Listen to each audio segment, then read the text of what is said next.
Almost. Now you're live. So you're here, I'm here, and then Mike and Timo. Hi, Rowan. How you show that from? And we got Joe from Minds, and Rowan is going to be giving us a talk on Richard's flow, right? Yeah, Richard's equation and the inversion there. So I'll just share Wonderful. screen. Can you guys see that? Yep. Yeah,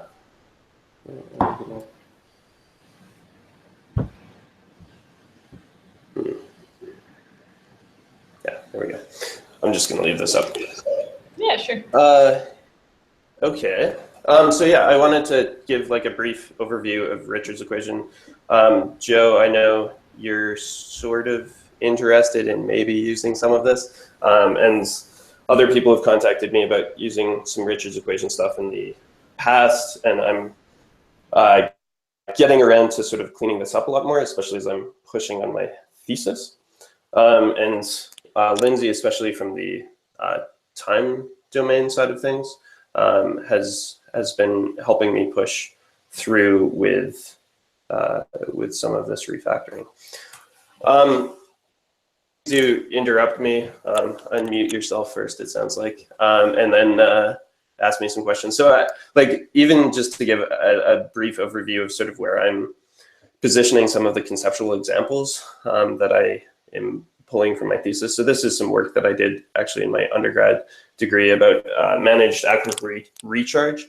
So this is a pond that's actually filled up in the winter in California. There's a bunch of agriculture in that region, and they have problems with groundwater and seawater intrusion. So they pull water from the creeks in the winter when there's lots of rain, and they put it into these ponds, and then they pump it out in the summer.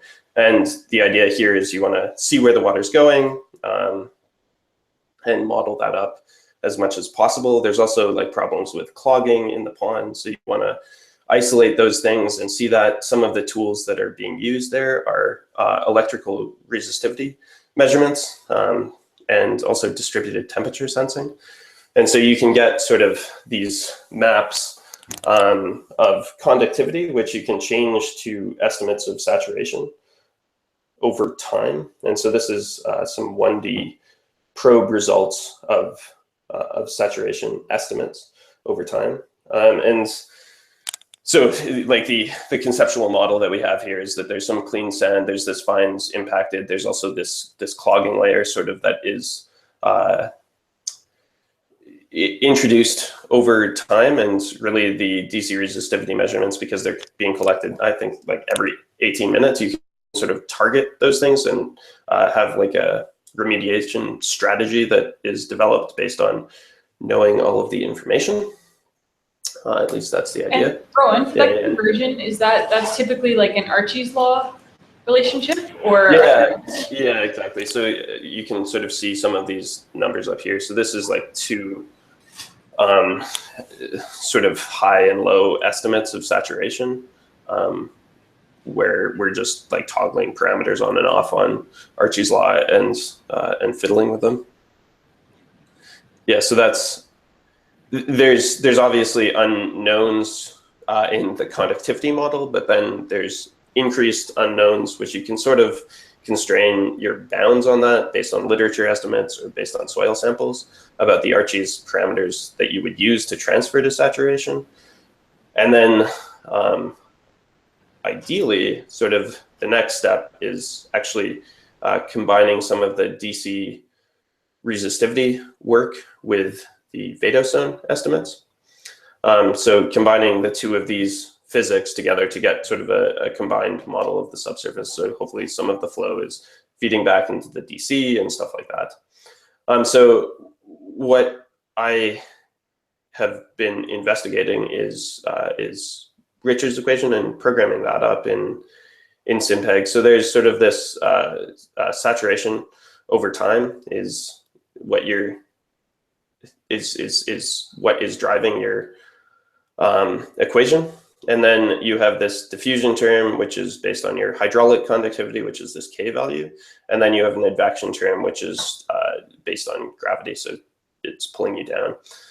And then you're parameterizing your entire equation in psi, which is pressure head. So this is like the height of that water rises to. Well, in saturated groundwater flow, it's like the height that water rises to above where you drill. So it's sort of related to pressure, but it's measured in meters with respect to some datum. In the vadose zone, the pressure head is actually all negative, so it's suction pressure head, or it has a bunch of different names. And so that's the piece that we're parameterizing. That's our field that we're actually using, but you can see here that we have nonlinear physical properties, and the piece that we're actually time stepping in is also a nonlinear transform of your pressure head. And so and the way that these are sort of changed from pressure head to either hydraulic conductivity K or saturation theta is through another empirical relation. So we're already, like, by the time we're doing the forward model, potentially if we've started with DC resistivity data, we're already like 2 empirical relations deep. So there's there's a number of empirical relations. I think basically the most famous one is the Van Genuchten model. And then Malm sort of did some work on tightening up some of these parameter values. And so it's sort of Van Genuchten Malm model. And Rowan, so typically, if you have DC data, that's sort of a proxy for saturation. What other data types would you typically have? Like if you drilled boreholes or things like that, what would those data be? Yeah, so you can get you can get pressure head estimates, and this is like it's much easier in the saturated zone because you can just drill a well and put a piezometer in there. In the unsaturated zone, because you don't have connectivity potentially of the water in the pores. It's much harder to get an estimate of pressure head. It is possible, but it's like a very finicky instrument. So you put something with like a clay bulb on it that has very small pores, and then the water gets sucked out of those, and then you like measure how much it gets sucked out, and that's your like negative pressure head. But those are like they're finicky instruments, and they're not going to be like distributed and autonomous. I would say, or at least I haven't heard of that. So you have saturation estimates. You can get pressure head estimates. You can also do distributed temperature sensing to get sort of gradients of flow. So if you're saying like the flow is faster than the heat loss, then you can say like look at changes in temperature again as a proxy for your groundwater velocity. Okay. And so that actually does work if you like sort of bury one at like 1 centimeter deep and one at 10 centimeters deep. You can look at the offset of those signals of velocity there. Cool. That answers your question. Cool. So yeah, so there's these empirical relations. You have this theta model, which depends on your pressure head, and then you have this K model, which also depends on your pressure head. And these sort of vary orders of magnitude. So here we're looking at hydraulic conductivity on the side as a function of pressure heads in centimeters here. So your pressure head is changing like by like 10 centimeters, and your hydraulic conductivity plummets like 2 orders of magnitude, which is a little bit ridiculous. And so this is one of the parts of Richard's equation. And so if we're sort of like even just draw arrows of where these, like how these things relate, is you have this hydraulic conductivity, which is down here, which depends on pressure head, which also depends on saturation. And so this is the effective saturation, which is really just some scalar between 0 and 1. And then this guy depends on that guy, which is what you're time stepping in. So like everything is connected. And then what I've underlined here are some of the like unknown parameters in Richard's equation. And like what you're defining is two functions in space everywhere. And like K has like can be like your saturated hydraulic conductivity can be anisotropic as well. So like there's a whole bunch of stuff going on here. You also see here that you have two domains that you're working in. So if pressure head is greater than 0, this actually means that you're saturated. So your hydraulic conductivity actually no longer becomes a function of pressure. And so this is when you're in the saturated zone. But in that case, actually, your saturation estimate falls to 0 because here you can no longer time step in terms of saturated hydraulic conductivity because you can see that this term just disappears. And so you actually need to switch the physics that you're using when you change domains, which is also kind of annoying. And so hopefully that makes some sense to people. Basically, this is a tough equation with a lot of nonlinearities, and you can't just like isolate your A matrix over here plus some other business and do a back solve like an A inverse. You actually have to do this iteratively. So you're doing actually an optimization procedure at each time step to get your next time step. So it's a nonlinear equation. And then, so in terms of what other people have been doing for identifying hydraulic parameters, there's a bunch of work. A lot of it's sort of lab samples. So people are trying to estimate a number of like these. I think there's 9 parameters that you can sort of estimate.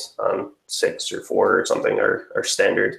That people take like a little disk of soil and then run a whole bunch of infiltration experiments over this. I don't know actually what the thing is called off the top of my head. Tension disk infiltrometry, something.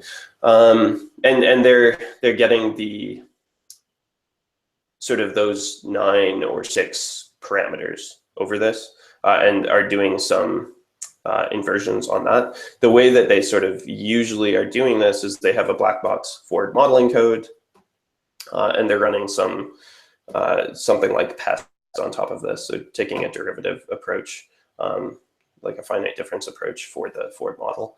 And so that works fine when you're sort of estimating 9 parameters.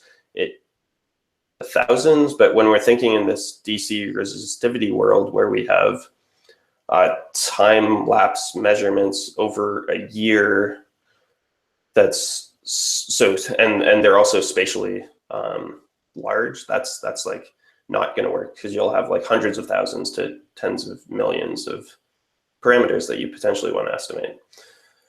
And so this is like where I've been working is on that piece of like, how do you actually make that sensitivity scalable? So gotten some Ford modeling working. So this is sort of what you might expect is you're setting some, you have up top a boundary condition that you're setting, which would be, this is your source. So you have a single source in this equation, which is nice because you can have a whole bunch of other things in the sensitivity that you don't want to be solving for multiple sources. So you're setting that to some like Dirichlet boundary condition. So you know the pressure because you can potentially estimate that from a piezometer in a pond, say, or you have like know how much rainfall there is, or you actually are manipulating this experiment by yourself. And then you can see that there's, you have that infiltration front moving down, and it depends on the hydraulic properties of the subsurface.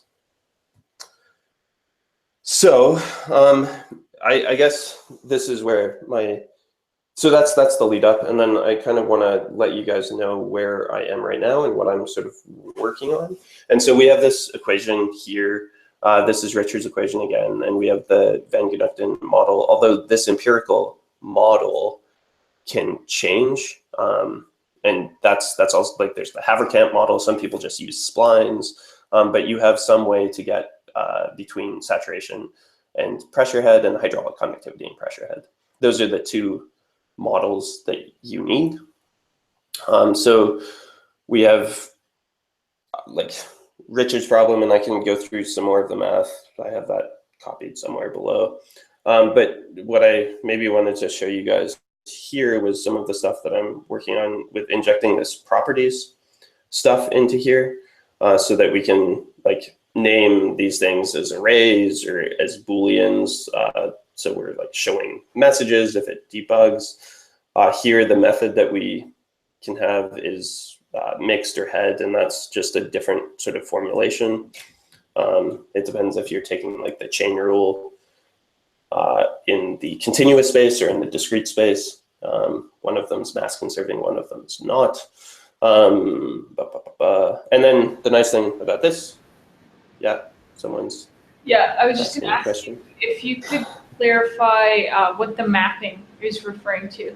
Yeah, so this is like the big problem that I'm actually running into. So the next slide is getting rid of the mapping, because that actually is super super confusing. And this is something that this was early days when I was doing this, and so I had this thing called a Richards map, which somehow like had theta in there and k, and these are those functions, which could be Van Genuchten, could be Haverkamp, could be splines. And what I've been doing over the past few weeks is actually removing those, and so this is actually what the instantiation looks like now. Is you have two empirical models that you're defining, so your K model and your theta model, and then each of these hopefully has mappings internally. So this would be similar to your sigma map or your rho map or your mu or whatever. And so this is your hydraulic conductivity model, which has a saturated hydraulic conductivity parameter, which can be defined as a mapping through to your model. And that can just use all of the SimPEG stuff. So here we're seeing that it's an exp map, and those maps can be shared between these models as well. And this is something that I'm at the moment. And so your K model actually has several parameters attached to it, is that right? Yeah. Okay, that's cool. So, and this is something that I don't quite even know how to structure, I guess, or call it. So, I mean, what I've called this right now is it's a non-linear model. It has a model attached to it. It has a number of parameters, and it has a derivative with respect to the fields and with respect to the model. Okay. And so that's a piece that you could attach to your problem. And then I have two sort of base models here, one that does this theta equation and one that does this K equation. And then I'm actually instantiating these things, and then you have a number of invertible parameters on this Haverkamp model, which is for the K one, so for hydraulic conductivity. And then, so you have saturated hydraulic conductivity, and then a number of other fitting parameters that you can do. And then your deriv M is just the addition of all of those different derivatives, if they exist even. So that means that we can start to invert for multiple physical parameters and attach those to the inversion. And this will need some of the composable objective function stuff that Lindsay's working on right now. If we're actually going to be doing an inversion, we can absolutely do sensitivity analysis. Here you can see that I've actually wired up both KS and A to this. So I have some wires map, which is defined above, that has two projections and then two exponential mappings that will define that physical property. Yeah, okay. Does that actually work right now? Like if you feed that to your Richards problem as a model, are all those derivatives hooked up? So they are with the Haverkamp K model. I mean, I'm right in the middle of this right now, so that's a work in progress. I don't think it's too hard for the other like hydraulic conductivity models. The theta models, I didn't think about that right at the start of the when I was doing this. So there's actually a little bit more tricky things dealing with the derivative in the time stepping term, and also if you're taking measurements. So if your receivers are in saturation, then that also depends on U and M, and so that's like again a little bit more complicated. But yeah, it's absolutely possible, and that's sort of what I'm working on right now. So I don't know. I have a tiny bit more math that I could show. I don't know. Like here, we just like build up our function like this entire time stepping, which we're doing fully implicit as also a function of M. So in all of these places, so even right here, you can see that I've actually dropped the M term from the saturation, which would need to come into play. And then you just sort of take the derivative, being careful with chain rule. And here I've highlighted this orange part and this green part, and then you rearrange these in a block matrix equation, make it look like this. And then that is your sensitivity, and you just do it implicitly one row at a time, which is, yeah, nice and easy. So there's the code for that.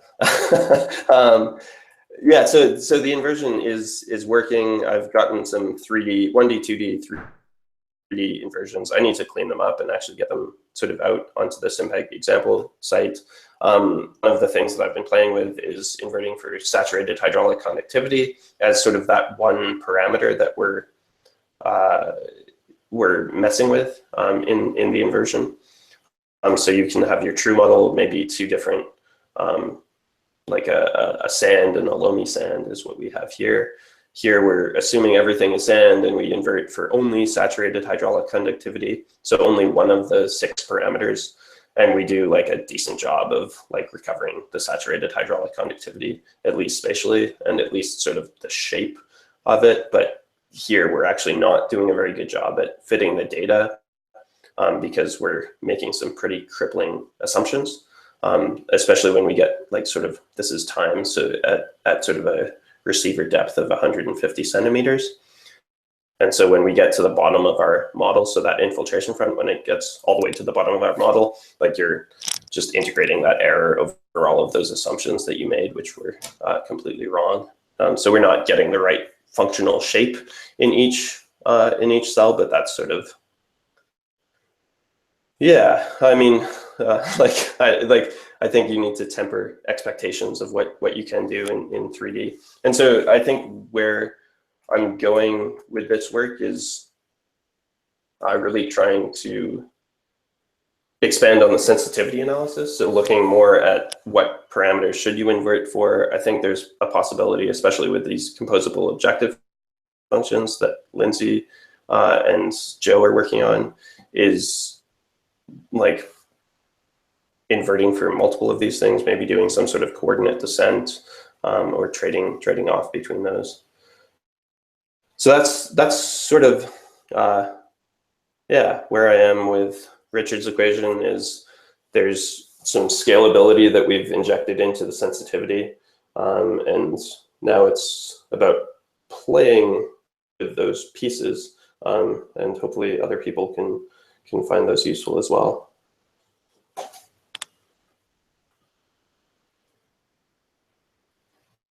And I'm going to stop screen sharing. Cool. That's, I think the nonlinear map, that's really interesting. I'm looking forward to jumping into and seeing how that's hooked up. Because you need fields in order to actually evaluate that, which is kind of wild. Yeah, so I like jumping back into this code and then also talking with Soggy is he has his IP mappings, which are also like very similar to this. So I think that there's actually a pretty good correlation because there he's like looking at non-linear electrical conductivity, which is a function of your field or frequency or time or something. Yeah. So they're like, and the way that I've separated them out on this one, I'm actually starting to get more comfortable with, or like I like it a little bit more. That's cool. Yes. Yeah. Joe, do you have a couple minutes to jump in and maybe bring us up to speed a little bit on what you're up to? Yeah, I had a few questions for Rowan as well, though. Yeah. So when you're solving your equations, are you doing those? Do you have any efficient tricks for repeatedly solving? Because I know the A matrix essentially changes at each time step, right? Yeah. It's so is it symmetric positive definite? Are there any things you can take advantage of, like symbolic factorizations? It's not currently. Yes, I'm sure that there are things that you can take advantage of. Currently, I am not. I don't think it's symmetric actually because of that advection term. I could get back to you on exactly that, but I'm pretty sure that it's not symmetric. Okay. Yeah, so I mean, right now I'm using a direct solver, except you can switch that out and use an iterative solver for every piece. You could like, Yeah. I mean, yeah. It's like one of those things. It's tough to do it because with my work, it's always. I mean, it's the same. The system looks the same in sort of in structure. The one that I'm doing is always symmetric positive definite, even if I have that advection term in there because of the way it's formulated. It's with mine. It's still symmetric positive. It's still symmetric because that equation essentially boils down to the same. It looks like the diffusion equation in terms of because I parameterize it in terms of height differences between cells. Mm-hmm. So it's still a divergence gradient operator on height. And so that term drives the movement of fluid.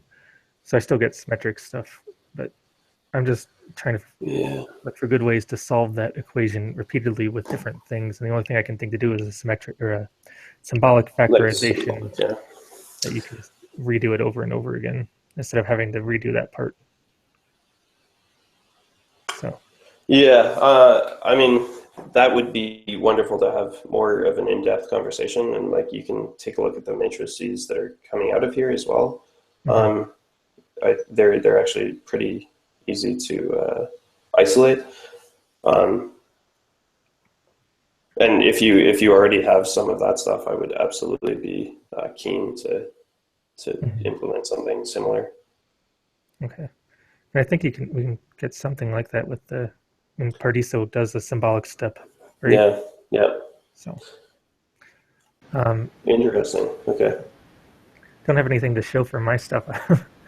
Actually, I might be able to find something, but yeah. So just one other piece that I'm actually like sort of behind the curve on some of the like a lot of the finite volume stuff that we're doing in SimPEG, especially on all of the EM side of things, is now like formulated in the weak form, so that we're using like for the cell gradient, we're using negative div transpose and like proper mass matrices, which is much similar to finite element. So you can actually be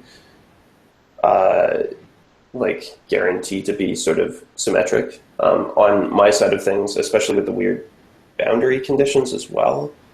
I have like a more of a finite volume, not weak form approach going on. So the gradient is using ghost points and stuff like that outside, and my averaging is very naive, I would say, at the moment. Or at least it's not, no, I don't know, it's harmonic averaging point-wise. Right, yeah, and I'm doing that kind of thing as well. So with I share my screen on here.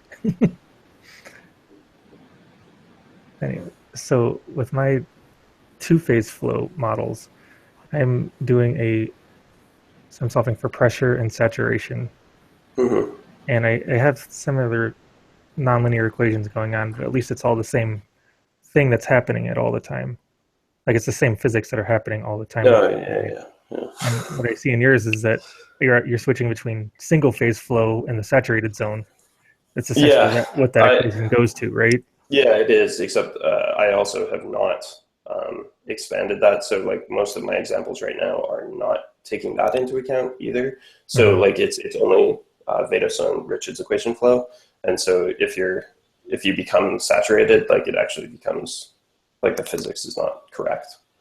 So which is annoying. So I haven't got that far. Okay.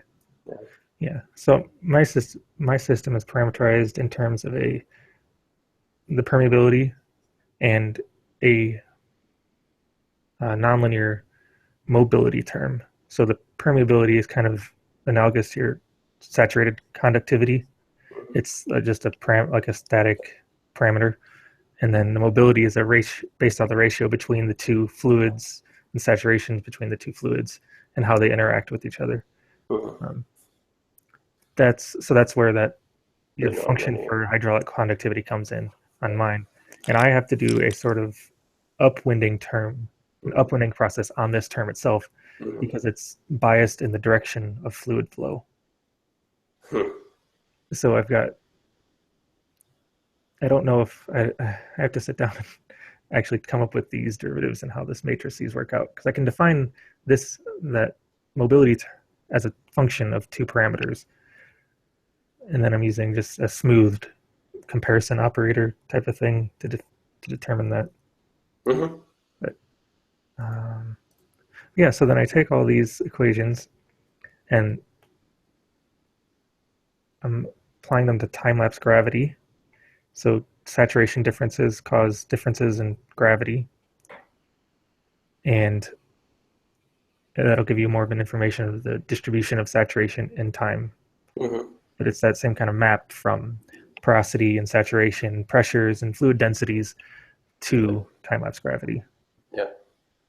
I just need to work on all those mappings. So it's nice that you can apply all the chain rule stuff to it. And that's one of the benefits of time-lapse gravity is that it's directly related to those things. And it's not like at least I don't have an empirical relationship in that step. There's a lot of other empirical relationship, but at least it's not there. Yeah. So interesting.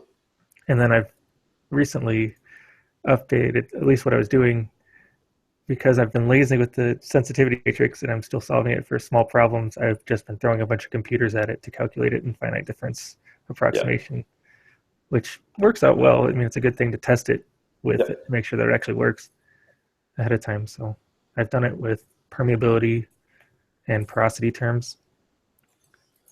And then, so I've got it going for both of those.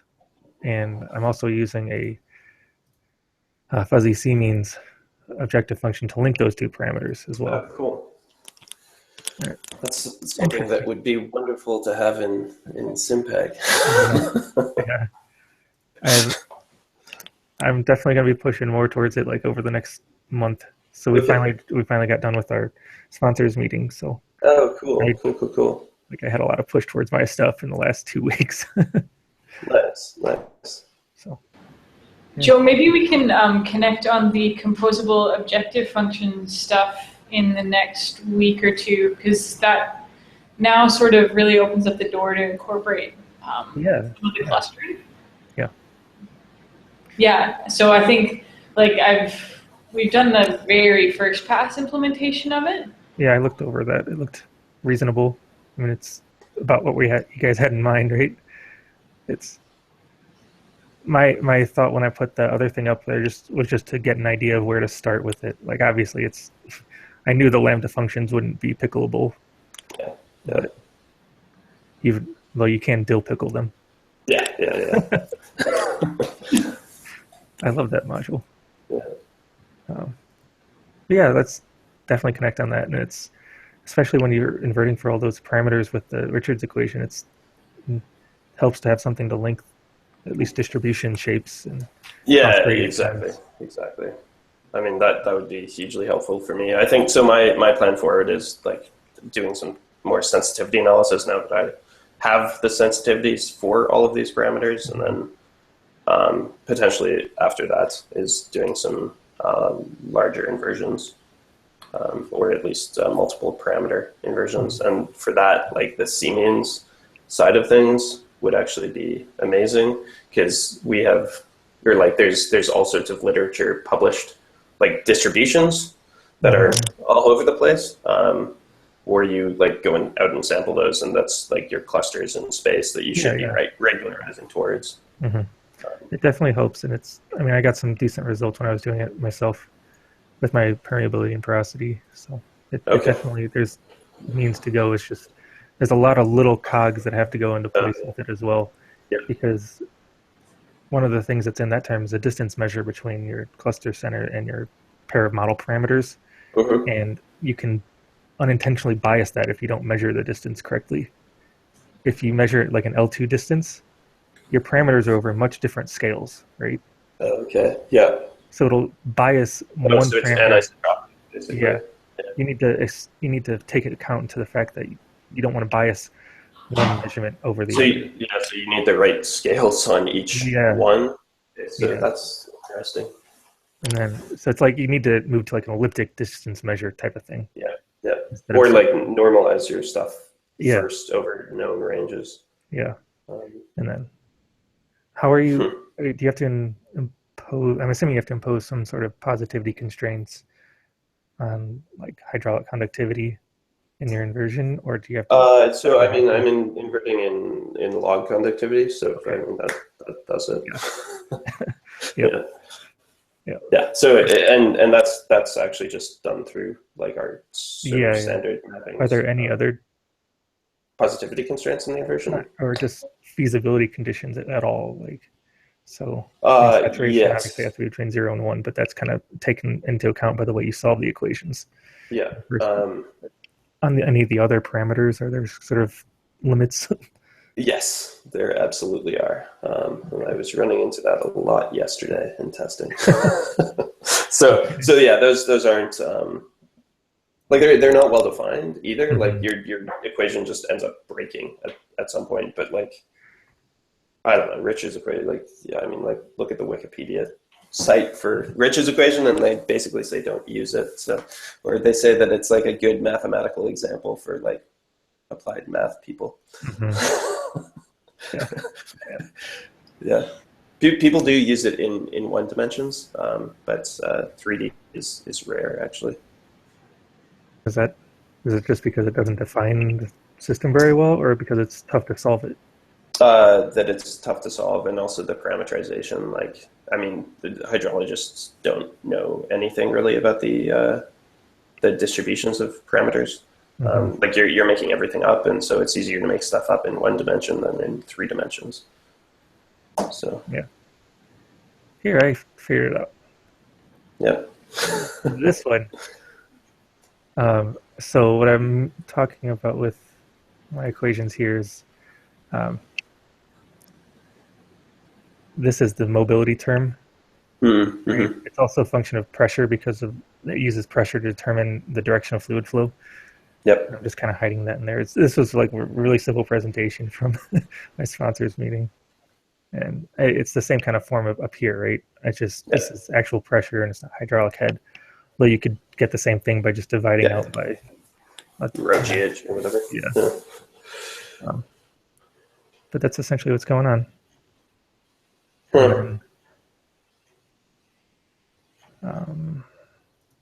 So it's just to see that I could do both of them at the same time, even though there's no like measure. This is a cross plot of the 2 parameters, and if I do it with fuzzy C-means, I at least get agreement between clusters.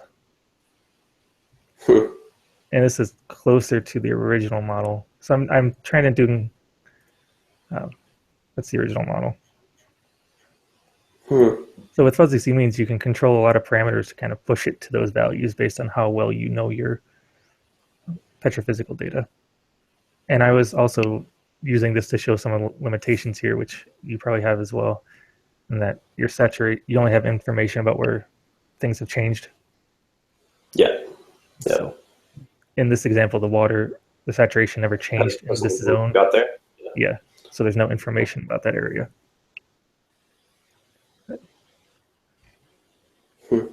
These are not very detailed equations, but there's I was trying to simplify it for this.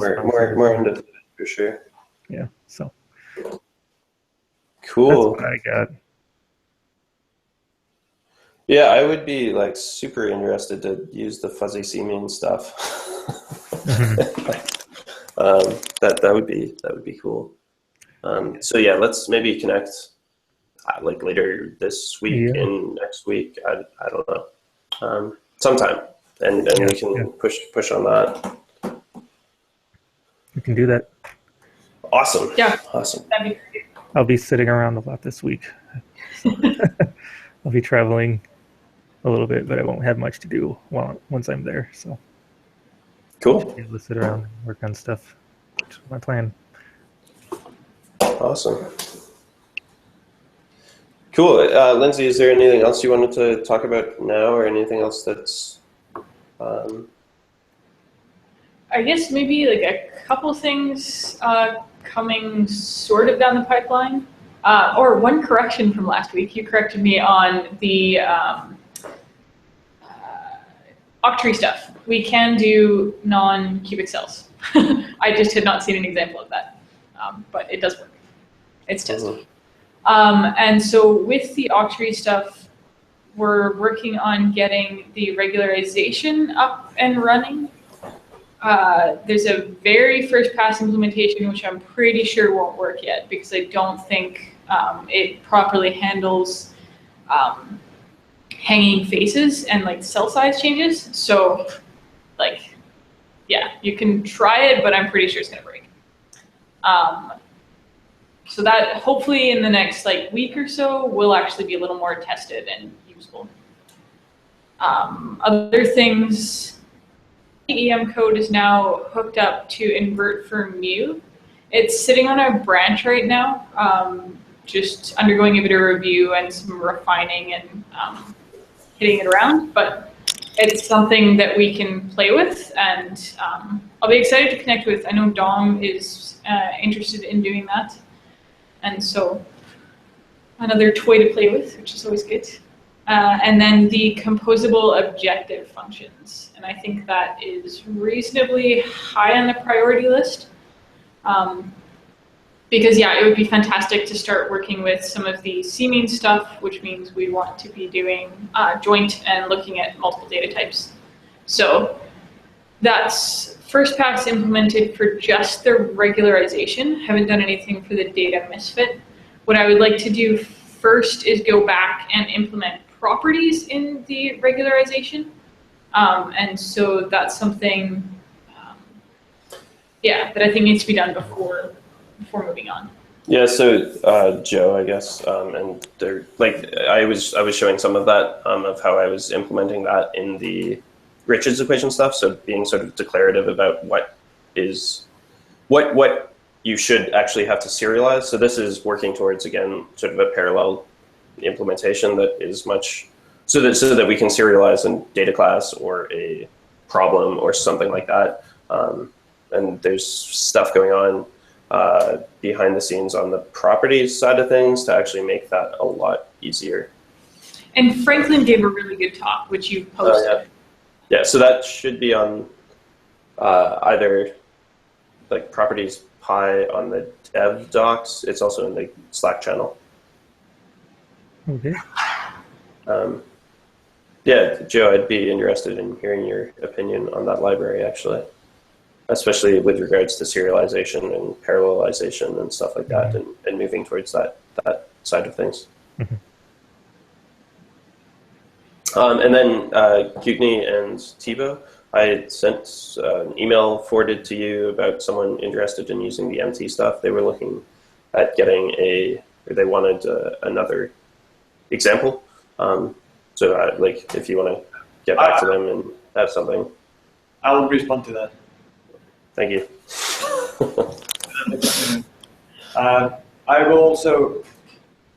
I would like to offer myself up to give a presentation next week. Oh, that's so awesome. I finally put my, whatever, I started working on the data class.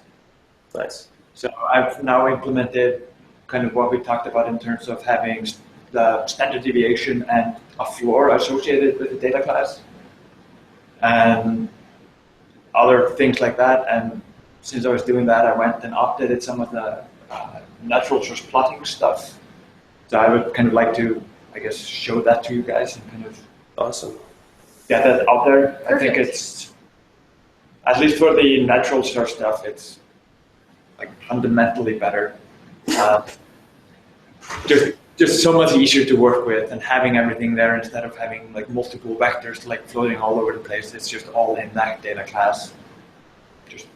You just put it there, it's there. Don't have to worry about it. And on top of that, I've also been working on logging stuff. Oh, cool. So I wrote up a logger yesterday that doesn't seem to be crashing too much.